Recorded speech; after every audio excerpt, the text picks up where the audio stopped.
এই লোকটা আজকে সকালে দ্বিতীয় বিয়ে করে বাড়ি আসছিল। এখন যে ওনার যে আগের বউ ছিল, ওর বিয়ের বিষয়ে কিছুই জানতো না। এখন হঠাৎ করে বউ নিয়ে উপস্থিত হয়েছে। এই ঘটনাটা হয়েছে লাকসামে। এখন বউ নিয়ে উপস্থিত হওয়ার পরে প্রথম বউ তো পুরো সারপ্রাইজ হয়ে গেছে, পুরো হ্যাং হয়ে গেছে উনি যে আরেক বিয়ে করাতে উনি।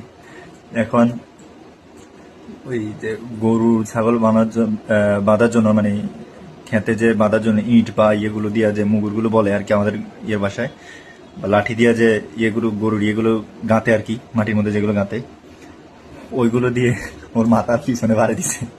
সামনে একটা বাড়ি দিছে, পিছনে একটা বাড়ি দিছে। এখন নতুন বউ যে ছিল সে নিজে অবাক হয়ে গেছে যে কি ঘটতেছে। এখন নতুন বউ বিষয়টা ওর ফ্যামিলিকে জানায় যে এরকম এরকম সে আরেকটা বউ আছে, তার একটা বাচ্চাও আছে। এখন নতুন শ্বশুরবাড়ির যে তার মেয়ের বাবা ভাই ওরা আসছে, ওরা আসি ওরা আবার মারে। এখন এখন ওর জ্ঞান নাই। এখন ওকে নিয়ে আসছে মেডিকেলে। এখন সে কুমিল্লা মেডিকেল কলেজে ভর্তি আছে। যারা দ্বিতীয় বিয়ে করার চিন্তা ভাবনা করতেছেন তারা খুবই সাবধান। প্রথম বউর হাতে যদি মাইন না খাইতে চান তাহলে দ্বিতীয় বিয়ের চিন্তা ভাবনা মাথায় নেন না। সবাইকে অসংখ্য ধন্যবাদ ভিডিওটি এত সময় ধরে দেখার জন্য। আসসালামু আলাইকুম।